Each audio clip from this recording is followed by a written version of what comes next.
એક ટૂંકી જ વાર્તા છે 2 મિનિટની, કે એમાં રામનું નામ મોટું છે, હરિનું નામ મોટું છે કે ગુરુનું વચન મોટું છે? આ બે મગજમાં આવે તો એક મહાત્મા હતા બહુ મોટા, એ કથા કરવા માટે એક રાજાના મહેલમાં જાય અને કથા કરે, અને કથા કરીને બધું કથા કરે, છેલ્લે એક વસ્તુ કે જો તમારે સુખી રહેવું હોય, ખુશ રહેવું હોય તો બસ રામનું નામ લેવાનું. આટલું કથા કરીને જ્યાં છેલ્લું વાક્ય બોલે. બીજો દિવસ થયો, બીજો દિવસ પાછો રાણીના ઘરે આવે મહેલમાં અને મસ્ત કથા કરે. આખી કથા પૂરી થાય અને એક શબ્દ બોલે, સુખી રહેવું હોય, મજામાં રહેવું હોય, સારી જિંદગી જીવી હોય તો બસ રામનું નામ બોલો. આટલું બોલે એટલે રાણીની બાજુમાં બેહેલા પાંજરામાંનો એક પોપટ બોલે, આ સાધુ જૂઠું બોલે છે. આટલું જ બોલે. કથાકારને જ્યારે કોઈ આવું બોલે ને તો આઘાત લાગી જાય.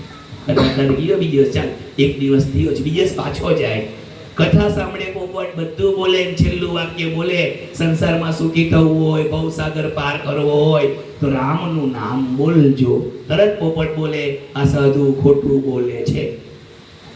પેલો ભાઈ ઘેરે ગયો, હવે કથાકારને તકલીફ પડી ગઈ. આ તો હળહળ અપમાનથી આખું દરબાર સાંભળે કે આ ખોટું છે એમ બોલે. કોઈને તો ધ્રાસકોટ લાગે, નિરાકરણ કરવું પડે તો નિરાકરણ ગુરુ પાસે મળે. તે કથાકારનો બી કોઈ દરેકનો એક બાપ હોય કે નહીં, તે કથાકારનો બી એક ગુરુ હોય. અને ગુરુને જઈને વાત કરે છે કે હું રામ કથા કરું કે શિવ કથા કરું કે કોઈ બી કથા કરું, પણ કથા કરીને રાણીને છેલ્લું વાક્ય બોલું કે સંસારનો ભવસાગર પાર કરવો હોય તો છેલ્લે રામ નામ તું લેજે. આવું કેમ? ને તરત પેલો પોપટ બોલે કે આ સાધુ ખોટું બોલે છે, મને બહુ તકલીફ થાય, ગુરુજી કઈ રસ્તો કાઢો.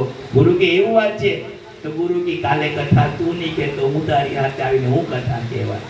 એટલે કથા કહેવા માટે શિષ્ય અને ગુરુ બંને જાય છે. અને પોપટ સોનાના પાંજરામાં બેઠો છે, પોપટ માણસની ભાષા બોલતો છે. અને તે પોપટ પાસે જઈને ગુરુ કહે છે, ભાઈ તને તકલીફ શું છે? રામનું નામમાં તને તકલીફ શું છે? તો પોપટ કે મારી તકલીફ એ રામ નામથી ચાલુ થયેલી હતી. કેમ? તો કે એક જમાનાની વાત હતી, એક મોટો આશ્રમ હતો અને આશ્રમના સંતો કથા કરતા હતા અને સંતો રામ નામનું કીર્તન કરતા. ઊંટા ડાળી પર બેઠો અને રામ રામ બોલતો થઈ ગયો અને મારી વાણી સાંભળીને સંત ખુશ થઈ ગયા. રોજ કથામાં મને રામ નામથી આનંદ થતો હતો, તો મેં ત્યાં જ રહેવાનું નક્કી કર્યું. તો ગુરુજીએ મને બોલાવ્યા, દાણા પાણી આપે, ત્યાં જ રાખીએ, પછી 2-3 શ્લોક સમજાવ્યા, તો હું શ્લોક બોલતો થઈ ગયો અને મારી આ કીર્તિ ધીમે ધીમે વધવા લાગી. એક દિવસે ગુરુના એક વેપારી આવ્યો, વેપારી મને જોઈ ગયો, બોલતો જોયો, રામ નામ બોલે, શ્લોક બોલે, તો ગુરુને ખૂબ ધન આપ્યું અને ગુરુએ મને આપી દીધો અને એ મને પાંજરામાં પૂરીને લઈ આવ્યો.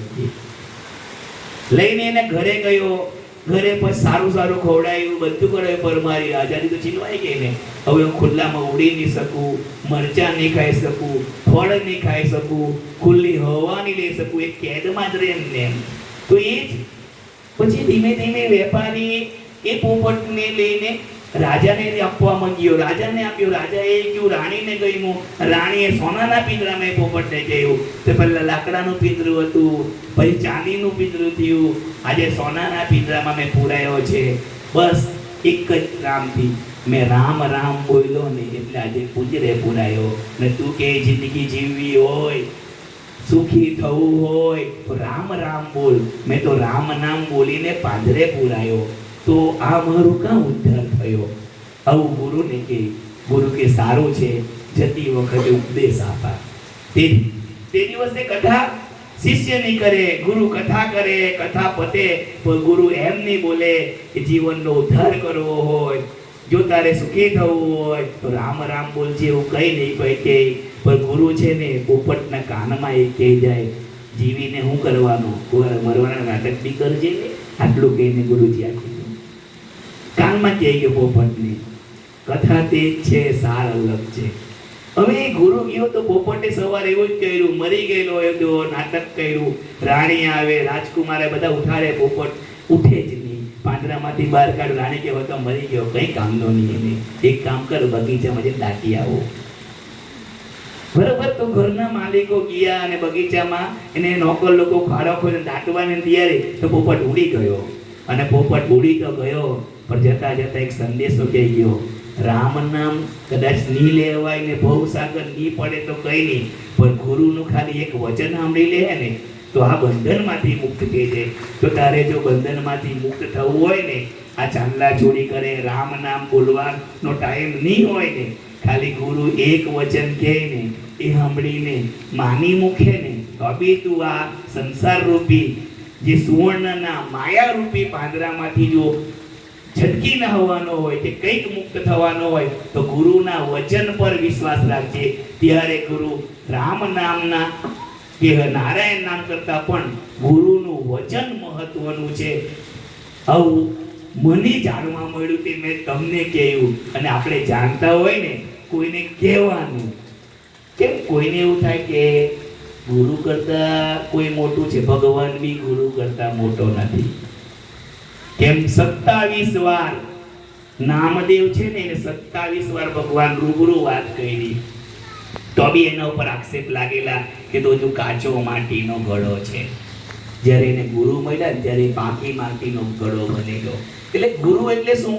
ભગવાન મળવું અને ગુરુ મળવા એમાં બહુ ફરક છે. કારણ કે ગુરુ જ તમને ભગવાનની કેવી રીતે પૂજા કરવી, ભક્તિ કરવી, એનું એ બધું સાચું જ્ઞાન ગુરુ આપે. એટલે જ તો કબીરો કહે ગયેલો, ગુરુ ગોવિંદો ઉખડે કાકો લાગુ પાય, બલિહારી ગુરુદેવની ગોવિંદ દિયો દેખાય. અને ગુરુ એટલે કે દાઢી, મૂછ, જટા એવું વાળું નહીં. દત્તાત્રેયના 24 ગુરુ હતા, એમાં એક ગુરુ વેશ્યા પણ હતી. જાણવાનું હોય, વેશ્યાને પણ એને ગુરુ ગણેલો. તો આપણા માટે સંસારમાંથી જે બી વ્યક્તિ, વસ્તુ, પ્રાણી, પશુ પરથી કોઈ પણ વસ્તુમાં કંઈ શીખવાનું મળે એ આપણો ગુરુ. એમ સમજીને ચાલવાનું. બહુ સમય થઈ ગયેલો, દૂરથી આવ્યા, પણ આટલા ભક્તો આવ્યા તો બી સારું કહેવાય. અમારે ભાવ આ લોકોનો ભક્તોનો ભાવ જોઈને આવીએ, આ દાદા લોકોનો. અને 2 શબ્દ બોલવા માટેનો મહાત્મા અમને ગુરુજી આપણને આદેશ કરે એટલે પેલા ગુરુના આદેશનો અનાદર નહીં કહેવાય. કરાય પહેલી વાત તો. એટલે 2 શબ્દ બોલવા માટે મને જે તમે લોકો આપ્યા બદલ આપનો ખૂબ આભાર. ઓમ સાંઈરામ, ઓમ સાંઈરામ.